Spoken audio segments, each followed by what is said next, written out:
Hello friends, आज આપણે ભણીશું regular polygon વિશે।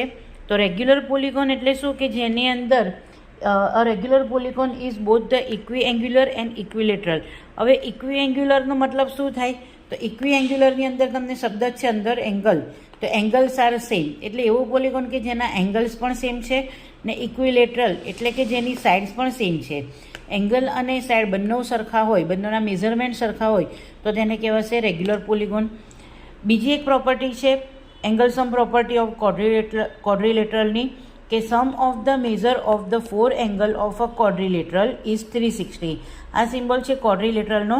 તો sum of the measure of the four angle of a quadrilateral, that means કે ક્વોડ્રિલેટરલના જે અંદરના 4 એંગલ થાય છે તે બધાનું એડિશન થશે 360। બીજી એક વસ્તુ એવી આવે આની અંદર કે ક્વોડ્રિલેટરલના અંદરના એંગલનું એડિશન તો 360 થાય, પણ બહારના જે એંગલ આવે તેનું એડિશન પણ 360 થશે। બહારના એંગલ જે આવશે તેને કહેવાશે એક્સટેરિયર એંગલ। એ પ્રોપર્ટી પણ આપણે નેક્સ્ટ સેશનમાં જોઈશું। Thank you.